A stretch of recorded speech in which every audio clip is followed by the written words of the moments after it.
Que a paz do Cristo esteja em nossos corações. Como a Silvânia falou, né, nós estamos nesse item que vamos iniciar hoje, provas voluntárias, o verdadeiro silício. Mas antes, eu queria fazer uma leitura de abertura, e a prece da Silvânia já falou tudo que ia falar, né? Então já não preciso nem fazer isso tudo. Brincadeiras à parte, provas voluntárias. O que é uma prova, né? A gente sabe que é uma aferição de conhecimento, né? A prova, ela vem para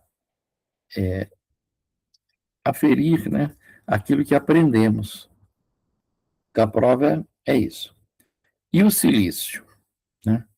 Silício, na antiguidade, usava-se tipo um arame, uma corda com pontas, que a pessoa se martirizava, né? Minha culpa, minha máxima culpa. Então, daí vem essa palavra, né, silício. E Kardec aqui, na verdade, né, é um espírito, deixa eu ver se é o espírito protetor ou o anjo da guarda. É um anjo da guarda, um anjo guardião, Paris, 1863, vem trazer para nós uma reflexão sobre esse tema dentro, né, do bem-aventurado aflitos, né, das aflições. Então, a gente, é um texto um pouco maior, para não ficar enfadonho, a gente vai ler parágrafos e trabalhar esses parágrafos. E se der tempo, a gente chega no final do texto. Mas a gente vai pegar pelo menos os pontos principais, né? Ele começa assim: perguntais se é lícito ao homem abrandar suas próprias provas. Essa questão equivale a esta outra. É lícito aquele que se afoga cuidar de salvar-se? Aquele em quem um espinho entrou, retirá-lo?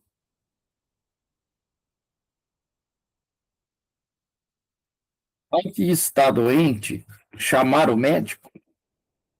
As provas têm por fim exercitar a inteligência, tanto quanto a paciência e a resignação.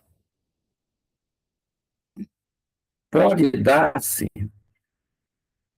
que um homem nasça em posição penosa e difícil, precisamente para se obrigar a procurar meios de vencer as dificuldades. O mérito consiste em sofrer sem murmurar as consequências dos males que lhe não é possível evitar, em preservar na luta, em se não desesperar, não se não é bem-sucedido, nunca, porém, numa negligência que seria mais preguiça do que virtude. Bom, parece que está meio claro, né, esse item. Quando a gente está em dificuldades, seja ela qual for, é natural, é da lei, né, de conservação, que a gente procure meios para sair daquele contexto de dificuldade. Então, as provas, né, que nós vivemos, as situações difíceis que nós vivemos, elas são colocadas na nossa vida, como fala aqui, para exercitar em nós os nossos potenciais, os nossos valores, aquilo que a gente já está buscando expandir, né? Porque nós fomos criados lá sem conhecimento, sem experiência, né? E ao longo dos milênios, das inúmeras existências, a gente vem conquistando em nós esses valores, né? Todo bem que é possível, né? Toda ciência, toda que a inteligência já pode agregar, né? Então, como que a gente vai aprender, né? Como que a gente vai expandir qualquer recurso que a gente traga, porque tudo isso são, né, tanto a inteligência quanto os valores morais, que é a moral, né? Os valores morais já está falando, a moral, né? São potências que nós trazemos, são atributos do espírito. E como atributos, eles vêm em estado latente, em sementes, para crescerem nessa progressão que o espírito vai fazendo. Então, Deus, na sua sabedoria, nos coloca lá, né, inicialmente, sem construção nenhuma, para que a gente, através das experiências, dos relacionamentos, né, a gente vai, então, recebendo esses recursos para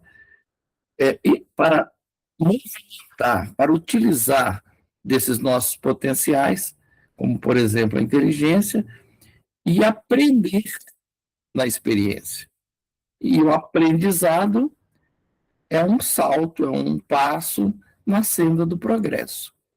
Então, à medida que a gente vai, né, aproveitando os recursos que a gente recebe, né, e provas é um dos recursos, né, porque quando a gente está no processo de aprendizado, a gente ferir esse aprendizado, então a gente só vai perceber se a gente cresceu ou não se a gente for bem sucedido na prova, né? Se a gente fugir da prova ou se a gente não compreender a prova ou querer afastar a prova, né, a gente não vai ser aferido e, consequentemente, a gente não vai perceber, né, se nós crescemos ou não. E não é só perceber. A prova, né, quando a gente não a compreende ou quando a gente deseja fugir dela ou não aceita, né, ela não cumpre o seu papel. Então, o aprendizado está por se confundir.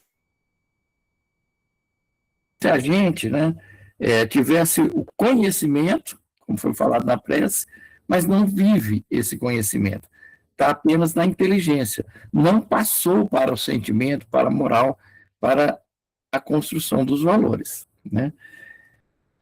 Então, e aí ele fala que o mérito consiste em sofrer sem murmurar. Olha a prece da Silvânia, né? Em crescer sem murmurar. Que a gente, né, aprende, quando a gente compreende a prece, quando a gente compreende o valor da prova, né, a gente aceita, sem reclamar, não questiona. Está travando de vez em quando, viu? Atrasou? Deixa a porta aberta. Por quê? Por causa do sinal. Ah.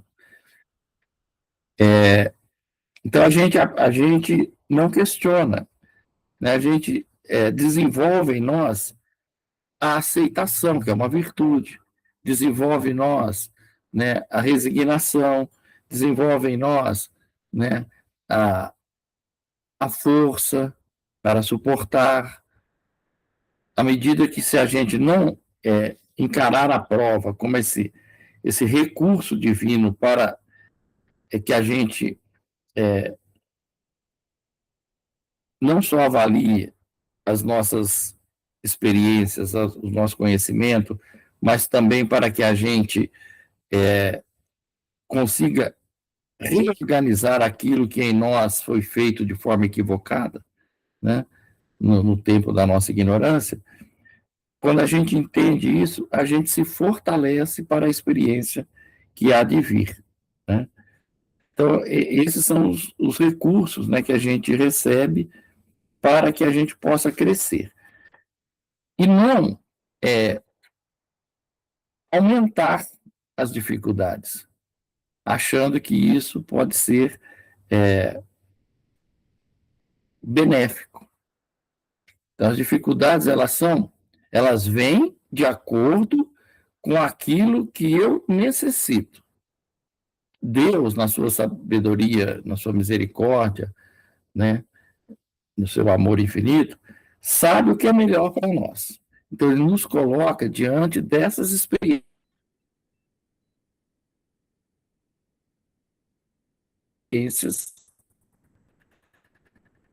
que nós chamamos de provas, de lutas, para o é não conseguir vencer a experiência. Bom, aí no parágrafo seguinte, ele fala assim: essa questão dá lugar naturalmente a outra. Pois se Jesus disse, bem-aventurados os aflitos, haverá mérito em procurar alguém aflições que lhe agravem as provas por meio de sofrimentos voluntários? A isso responderei muito positivamente. Sim, há grande mérito quando os sofrimentos e as privações objetivam o bem do próximo, porquanto é a caridade pelo sacrifício. Não quando os sofrimentos e as privações somente objetivam o bem daquele que a si mesmo as inflige, porque aí só há egoísmo pelo fanatismo, por fanatismo. Então, olha que interessante, né? A princípio, a gente poderia imaginar que agravar os nossos, as nossas, nosso sofrimento, né, e as privações não seria uma coisa boa. E não é, quando a gente não tem um objetivo maior para isso. O objetivo maior está ligado às leis de Deus, né? O que é maior para nós é aquilo que nos encaminha para o bem, para a verdade, para o amor, né? Então, quando estou nesse caminho, o sofrimento ou as privações voluntárias, né, aquelas que eu dou origem, né, elas têm valor. Então, só tem valor quando ela está ligada à caridade, que é chamada a caridade pelo sacrifício. Então, vamos voltar um pouquinho para a gente entender isso. Os primeiros cristãos, eles não foram muitas vezes ao sacrifício por amor, pela fidelidade aos ensinamentos de Jesus, ao próprio Cristo? Então, tinha um objetivo nobre nesse momento, né? Não importaram consigo mesmo, né? Não tinha egoísmo, desejo, né, de mostrar, não era fanatismo, porque muitas religiões né, levam as pessoas, às vezes, ao sacrifício, até a morte, né, por fanatismo, porque não tem ali um objetivo maior. Nos primeiros cristãos que a gente estava falando, existia ali uma causa, e era o Cristo. E eles estavam conscientes dessa necessidade, dessa demonstração. Eram instrumentos do próprio Cristo para que a doutrina do amor fosse implantada na Terra. Se não tivesse aqueles que a testemunhassem, a doutrina não se fortaleceria e não se implantaria. Então foi necessário. E eles se colocaram voluntariamente, né, diante dessas situações. Mas nós estamos sendo chamados, muitas vezes, né, a estar voluntariamente nos envolvendo em auxiliar o próximo. Então, isso vai exigir de nós, um estado íntimo em que nós precisamos ter desenvolvido sentimento, amor. Porque muitas vezes, pelas aparências, nós também fazemos a mesma coisa. Só que tem outro interesse, né? Que ele fala que não tem valor quando ele objetivam o bem daquele que as inflige. Essas privações ou esses sofrimentos voluntários, né? Então, tem uma pergunta aqui no Livro dos Espíritos, que é a 913, capítulo 12, da terceira parte, o último capítulo, né, da terceira parte, da perfeição moral, que fala assim: dentre os vícios, qual o que se pode considerar radical? Aí ele fala assim: temo-lo dito muitas vezes, o egoísmo. Daí deriva todo o mal. Estudai todos os vícios e vereis no fundo de todos o egoísmo, né?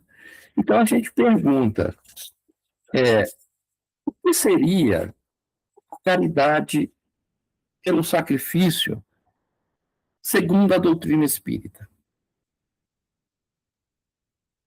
O que seria, né? Seria vencer esse egoísmo.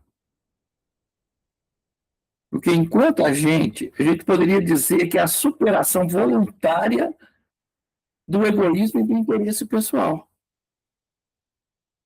Então, quando a gente voluntariamente está se entregando mesmo a um sacrifício, né, mas caridosamente, ou ajudando alguém, auxiliando alguém, salvando alguém, né, curando alguém, a gente está saindo de nós em direção ao outro. Então, o egoísmo, né? A pergunta 903 continua falando assim, ó: por mais que lhes deis combate, não chegareis, por aqui para não perder a linha, não chegareis a extirpá-lo, enquanto não atacardes a causa. Onde está a causa do egoísmo? Onde está a causa? Quando eu pergunto, se alguém quiser falar, pode, viu, gente? Interesse pessoal? No interesse pessoal, em a gente olhar para a gente antes de olhar para o coletivo, para o outro, né?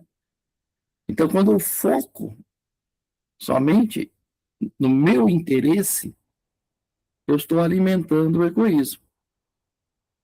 Então, se eu não olhar, por isso que ele fala que é difícil de extirpar, porque na condição em que nós estamos ainda, né, trazemos muitas imperfeições ainda a ser vencidas ou transformadas, né, ou minimizadas para que o bem cresça em nós, porque não pode servir a dois senhores. Enquanto a gente não se conscientizar disso, a gente vai continuar alimentando esses vícios em nós, que o egoísmo e o orgulho, né, são os dois causadores de todos os vícios, né, são os males da humanidade. Então, a gente, por que a espiritualidade tem trazido para nós com tanta veemência e por várias fontes distintas, né, a necessidade do autoconhecimento, a necessidade de conhecer a si próprio, de conhecer o ser espiritual. Por quê? Porque se a gente não se conscientizar tanto dos nossos potenciais, dos nossos objetivos maiores, quanto das dificuldades que ainda trazemos ligadas a esses vícios, a gente não vai atacá-los conscientemente, que a lei tem recurso para ir nos impondo determinadas ações de correção dos nossos vícios, mas é com muita dor. Quando a gente compreende, quando a gente conhece, facilita o processo. A gente, então, voluntariamente utiliza, né, dos recursos que a gente já tem para superar isso em nós. Mas é gradativo, né? Quando a gente vê um Saulo passando para Paulo, uma Madalena transformando, né? Ou qualquer desses grandes, né, nomes do cristianismo, né, que fizeram esse trabalho em si, não foi de uma hora para outra como a gente imagina. Eles tinham muitas conquistas, já viveram muitas experiências, já expandiram muito bem em si. Eles só estavam numa existência encoberto pelo esquecimento do passado, que nós já trabalhamos aqui, iludidos ainda com algumas questões. Mas à medida em que, ao despertar, que a consciência volta a ser acionada, né, por uma razão lúcida, o espírito assume a sua verdadeira identidade. Né? Então, mas isso é um processo. Mas todos nós, eu acredito, que estamos no espiritismo, já temos avanço, embora temos muita coisa para ser trabalhada. Mas se a gente quiser, a gente faz esse movimento também e avança voluntariamente, né, conscientemente, para o que nós viemos fazer aqui. Nós não vamos ser Jesus nessa existência, mas também não precisamos ser primitivos. Por que eu falo que a gente tem esses recursos? Jesus não fala que para não dar pérolas a porcos? É bem isso. O conhecimento vem para aqueles que já têm base para aproveitar, senão seria dar pérolas a porcos. Então, nós temos recursos. Nós temos condição de fazer o que a gente já sabe, de viver aquilo que a gente já sabe. Né? Aí ele continua aqui. Tendam, pois, todos os esforços para esse efeito, né? Que é combater o egoísmo. Porquanto, aí é que está a verdadeira chaga da sociedade, o egoísmo. Né? Quem quiser, desde esta vida, ir aproximando-se da perfeição moral, deve expurgar o seu coração de todo sentimento de egoísmo, visto que o egoísmo, visto ser o egoísmo incompatível com a justiça, o amor e a caridade. Ele neutraliza todas as outras qualidades. Então, olha, por que a caridade pelo sacrifício é o recurso para que a gente combata o egoísmo? Porque ela é o antídoto do egoísmo. Se o egoísmo é o olhar para si, a caridade é olhar para o outro, para fora, para a necessidade do outro. Né? Mesmo que isso implique em a gente, já te dou a palavra, Márcia, em a gente sofrer algumas consequências, se privar de algumas coisas. Né? Porque aí está o grande mérito de valorizar, né, a experiência que a gente está sendo chamado. Pode falar, Márcia. Então, Abre. essa questão aí, né, da caridade pelo sacrifício, é interessante que quando no Livro dos Espíritos, Kardec começa a perguntar sobre as paixões, e aí, acho que na questão 912, e ele pergunta qual o meio mais eficiente do homem superar a sua natureza corpórea, né? E aí a resposta é a segunda resposta menor do Livro dos Espíritos, que é praticar a abnegação, ponto, né?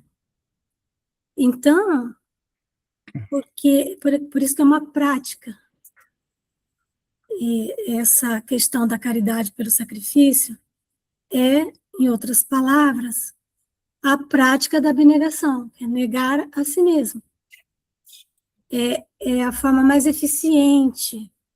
Interessante que ele fala eficiente. Eficiência significa menos custosa.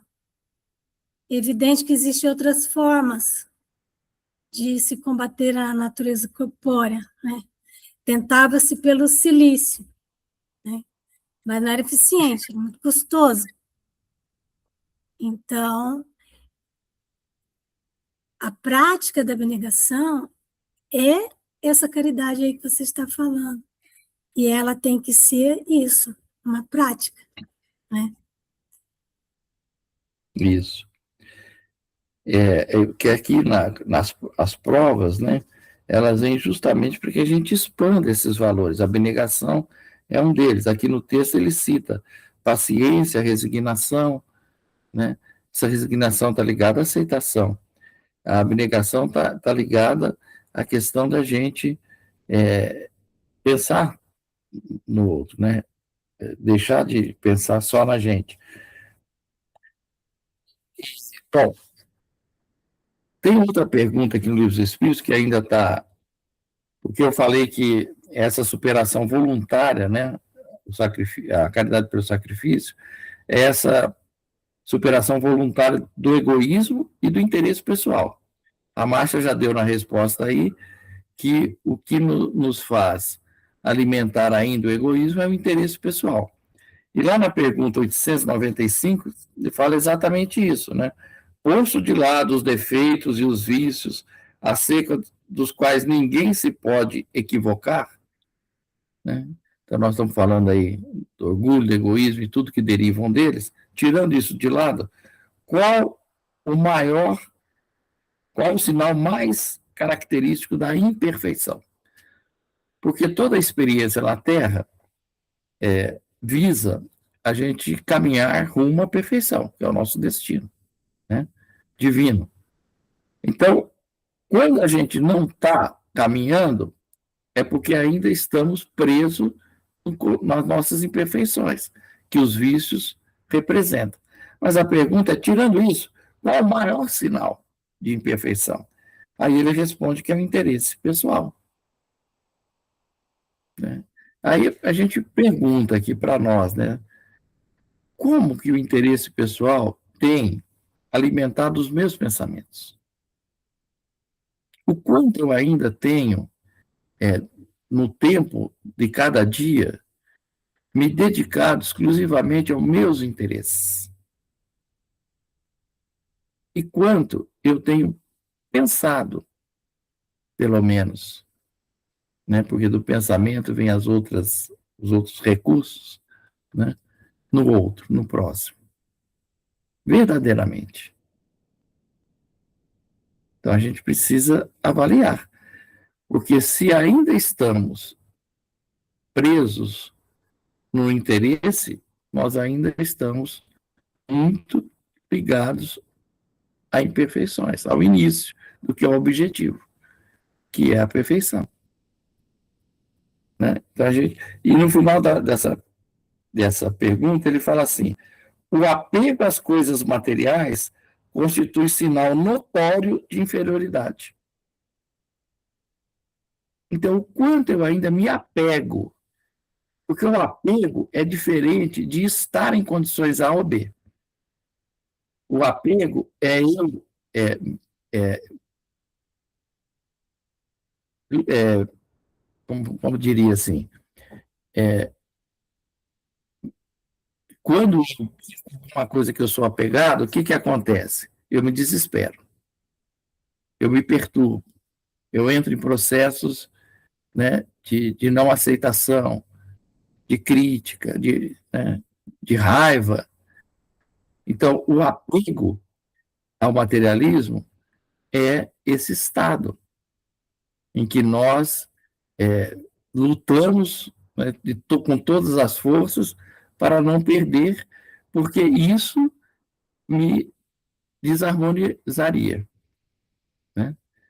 Então, ele está falando que é um sinal de inferioridade, porque Deus, na sua infinita bondade, sabedoria, misericórdia, nos dá e nos coloca nas situações necessárias. Posso estar numa situação, falhou aí? Não. Não, né? Posso estar numa situação temporariamente de recursos, mas o que tenho feito? E se amanhã não tiver? Como que eu vou estar? Né? Então, essas são as questões que nós temos que avaliar para perceber se nós estamos ainda presos, né, ao materialismo ou às coisas materiais ou não. Porque a matéria é necessária. O uso que fazemos dela é que nos coloca em situação de crescimento ou de estacionamento, né, de estagnação. Aí ele continua, porque quanto mais se aferrar aos bens deste mundo, quanto menos compreende o homem o seu destino. Nós não somos seres, nós não somos espíritos, a gente não fala, às vezes, de boca cheia, né? Sou espírito. Mas se eu vivo como espírito, eu entendo, eu percebo as consequências dos meus atos quando eu estou prejudicando alguém, às vezes, pelo materialismo, pelo apego ao material, ou dar maior importância a eles do que ao outro. Né? Então, a gente se compreende o nosso destino, nós nos libertamos dessas questões. Isso não quer dizer, gente, não fazer o que nós viemos fazer. Porque todos nós trazemos os objetivos existenciais. Todos nós fazemos um planejamento e dentro dele estão as condições necessárias. De novo, o que fazemos com elas é que vai estar a diferença. Né? Quando encaramos, né, é que vai estar a diferença, com ilusões, com revolta, né, em casos A e B. Né? Aí ele continua fechando, né? Pelo desinteresse, ao contrário, demonstra que encara de um ponto mais elevado o futuro. Então, o desinteresse, né, pessoal, a abnegação, né, a resignação nos leva, nos demonstra a nossa compreensão do futuro, que é o estado elevado do espírito, né, que é estarmos em um estado mais elevado. Aí nós pensamos o seguinte, ó, tempo corre. Que a gente entende a caridade, né? Qual a verdadeira caridade? Aí Jesus, naquela pergunta, né, já fala, né, que não vamos ficar repetindo, que já falamos muito, né? Benevolência para com todos, indulgência para com imperfeições, perdão das ofensas.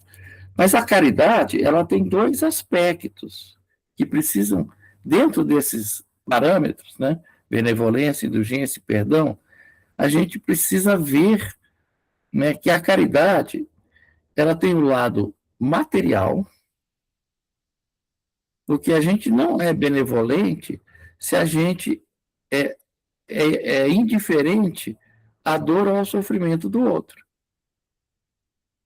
O bem, né, que a benevolência é a prática do bem, né, ou fazer o bem, ele vê todos os aspectos da necessidade. Então, ela tem esse aspecto material, que são as obras de amor em favor das necessidades mais primárias ou mais materiais mesmo do outro, mas tem também a caridade moral, que a gente, são as obras, né, do respeito, as obras da paciência, que foi falado, do consolo, da tolerância, é a gente ver a necessidade do outro quando ele está num estado não de harmonia. Também nós precisamos agir, né, dentro dessa caridade, da compreensão, né, de amparar, de vibrar, de fazer uma prece. Então, a caridade tem esses aspectos todos, né? O sacrifício, qual que é o conceito que a gente poderia colocar de sacrifício?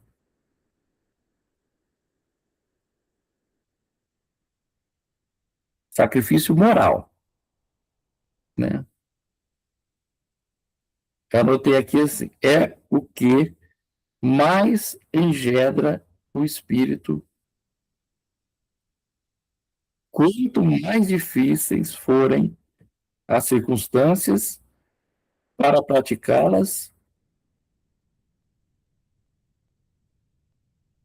então, quanto mais difícil a gente estiver vivendo uma situação, né, com o outro, né, maior vai ser a nossa demonstração, né, quando a gente compreende, quando a gente tolera, quando a gente ajuda, da caridade moral, né? Bom, vou caminhar mais um pouquinho. Tá claro, gente? Vocês querem colocar alguma coisa dentro dessa questão da caridade? Pelo sacrifício? Porque Claro, Hã? tá claro, Fala aqui, claríssimo. Clarice, mais ou menos. Aí ele continua assim, ó. Eu vou pular uma parte aqui, porque tem um texto aqui que completa, dentro do texto do Evangelho, esse sacrifício, né, agradável a Deus. Tem até uma passagem de Jesus que fala qual é o sacrifício mais agradável a Deus. Então, ele fala da reconciliação. E nós estamos juntos num contexto, seja familiar, seja profissional, seja na casa espírita, na sociedade, né, onde nós estivermos, nós estamos juntos num contexto, né, de reorganização e reparação uns com os outros. Então, nós não podemos dizer, de um modo mais amplo, que já temos construções afetivas, afinidades, amor construído com todos aqueles que nós convivemos. Mas se Deus nos coloca numa situação, né, de estarmos próximos numa existência, e nós não sentimos ainda essa afinidade, ali tem um propósito. E o propósito é justamente a gente fazer essa reconciliação.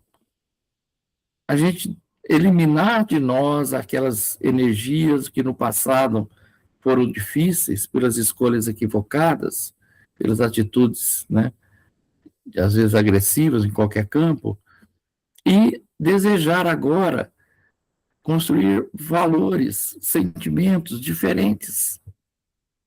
E, de novo, é possível, senão a gente não estava junto. Quando Deus nos coloca próximos, né, e temos essas aversões, entre aspas, é para que nós possamos, então, trabalhar em nós esses valores. Porque, junto com isso, ele nos dá o conhecimento, né, ele nos dá uma doutrina esclarecedora, nos dá o evangelho, nos dá muitos recursos, que é para a gente aproveitar, né? Bom, aí, então o evangelho fala assim, muito diverso é o que ocorre quando o homem impõe a si próprio sofrimento para o alívio do seu próximo. Que ele está falando que o silício, que a gente se martirizar pela culpa, pelos erros, ou pela intenção de ser percebido, né, que está fazendo um bem, que está sofrendo por uma causa, mas isso não está no sentimento, está só na aparência, isso não tem valor nenhum para o nosso crescimento moral. Então ele fala que muito, né, quando nós impomos a nós o sofrimento para o alívio do seu próximo, se suportardes o frio e a fome para aquecer e alimentar alguém que precise ser aquecido e alimentado, e se o vosso corpo disso se ressinte, fazeis um sacrifício que Deus abençoa. Né? Então, o sacrifício, a caridade pelo sacrifício, é a gente doar para aquilo que a gente precisa. Então, tem vários estágios da caridade. Mas entrar no processo do sacrifício não é martírio, é alegria. Porque a gente está gerando para nós grande avanço, né, nos nossos. E além, claro, duas coisas estão ligadas. A gente avança quando a gente auxilia o outro. O outro é o instrumento do meu crescimento. Mas tem que ser verdadeiro. Não pode ser vou fazer isso porque eu vou crescer. Pode falar, Kiss. Estou olhando para você mesmo. Nós vamos observação aqui quando a gente fala da caridade, porque assim, tem hora que eu acho que a caridade moral também, ela começa nos pequenos gestos, sabe? De Sim. tratar uma pessoa bem, né? De você cuidar, né? De alguém que precisa, de você auxiliar o outro, de você não se achar melhor que o outro, de você ajudar mesmo, de você ser uma pessoa, como que fala? Uma pessoa que trata os outros da forma que você gostaria de ser tratado, sabe? Então, eu acho que a caridade também vai nesses pequenos gestos aí. Porque, Uhum. assim, nós temos muitas imperfeições, né? Estamos aqui, não é a primeira vez, não é a segunda e nem a terceira, né? Então, eu acho que a gente. Não é que a gente vai ser santo da noite para o dia, porque isso não vai acontecer, né?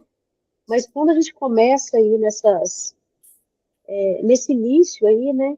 Só da gente fazer esses pequenos gestos aí, eu acho que a gente já começa no caminho, sabe? Uhum. A gente não pode servir de desculpismo, né? Porque muitas vezes a gente paralisa o nosso processo ou cria barreiras, né, para o nosso processo de crescimento, porque a gente fala que eu não vou me transformar, né, deixa eu ter amanhã, na próxima. Mas se a gente não começar, igual você falou, né, se a gente não der os primeiros passos e se comparar com a gente mesmo, dia a dia, aquela pergunta 919, né, que eu fiz hoje, né, refletir para não repetir amanhã os atos que eu não precisava fazer. E aquilo que eu poderia ter feito, não fiz, por que não? Né? Então, se a gente não fizer esse processo conosco, eu não tenho que comparar com ninguém. Eu tenho que comparar como eu estou diante daquilo que eu tenho recebido e se hoje eu estou melhor que ontem. Né? Nem que seja 1 milímetro.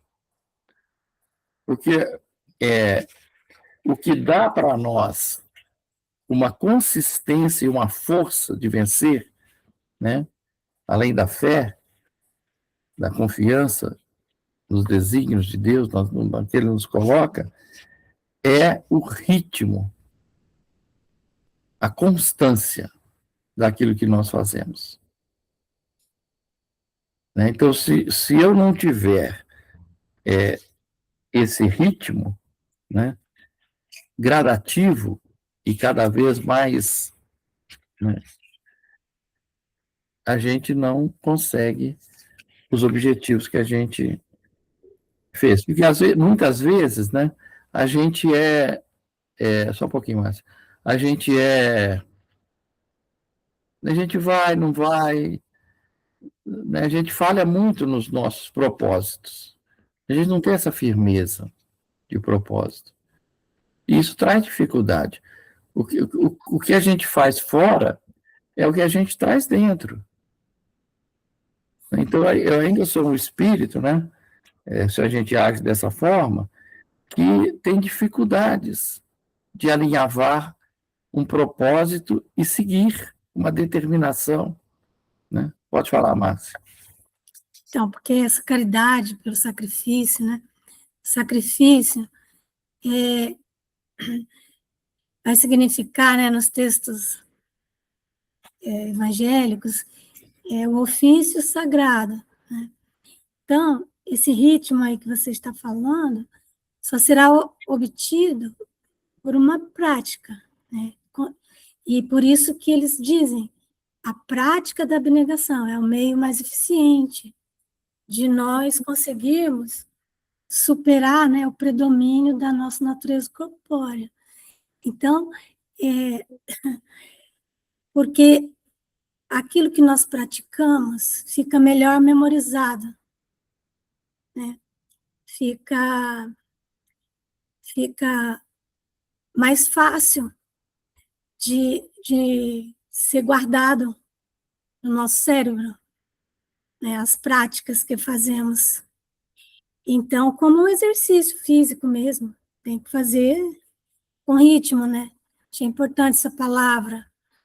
E lembrando sempre, a abnegação é negar a si mesmo. Então, por isso que é um sacrifício, por isso que é um ofício sagrado. Porque eu estou negando para mim para entregar ao outro, né? É só a abnegação que faz isso, não tem outra coisa que faça. Então, realmente, esse é o tipo de caridade mais agradável, com certeza, a Deus, né?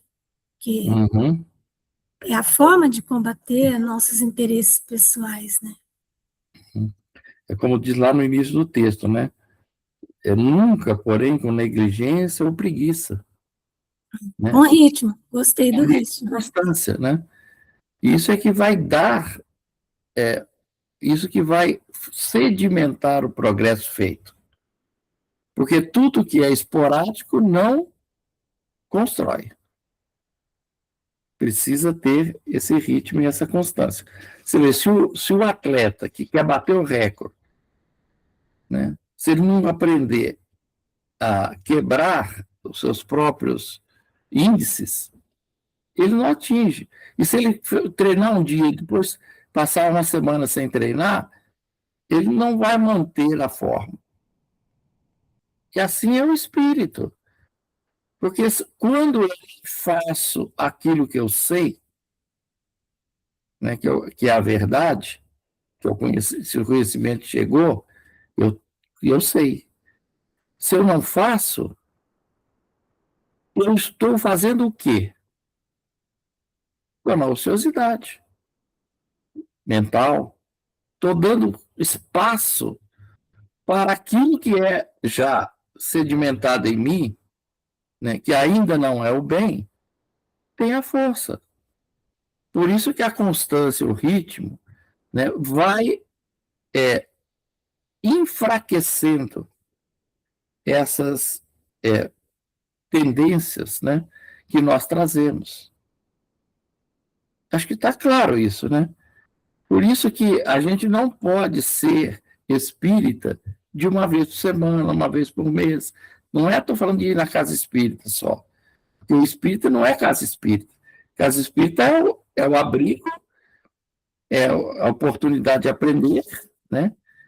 É a oportunidade, né, de estar junto com quem está nos mesmos objetivos, mas a prática é onde a gente estiver. O valor da prática vai ser fora da casa espírita. É na família, né, é no trabalho, é com o outro, quando eu percebo, na rua, onde for. Né? Só para ir concluindo, né, por causa do tempo, Aí ele continua, eu achei esse texto interessante para a gente refletir sobre o verdadeiro silício, o sacrifício, né? Ele fala assim: vós que deixais os vossos aposentos perfumados para irdes a mansarda infecta levar a consolação, vós que sujais as mãos delicadas, pensando chagas, vós que vos privais do sono, para velar a cabeceira de um doente, que apenas é vosso irmão em Deus, vós, enfim, que despendeis a vossa saúde para a prática das boas obras, tendes em tudo isso o vosso silício. Então, se há alguma coisa que a gente tem que siliciar, né, é essa atitude no bem do outro, né, que consequentemente vai ser o nosso bem, né. Esse é o vosso, em tudo isso, o vosso silício verdadeiro e abençoado silício, visto que os gozos do mundo não vos secaram o coração, que não adormecestes no seio das volúpias enervantes da riqueza, antes vos constituístes anjos consoladores dos pobres e deserdados. Então, esse é o convite, né, que esse texto vem fazer para nós, para que a gente seja realmente consciente dos nossos deveres para com o próximo, né? Porque para que a gente construa virtude, a gente precisa voluntariamente desejar não dar vazão para o mal que ainda tenta estar em nós e tenta falar por nós, né? Então, só há virtude quando tem resistência voluntária a esse mal, né?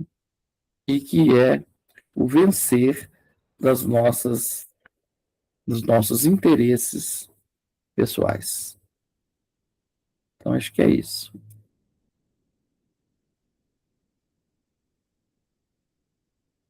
Devolver a palavra. Obrigada, Américo. Muito esclarecedor, né, esse item. Maravilha. Que nós possamos, então, nos doar por amor, né, para além do nosso conforto, não para parecer, não para ser melhor que o outro, mas para ajudar o próximo. Que possamos ser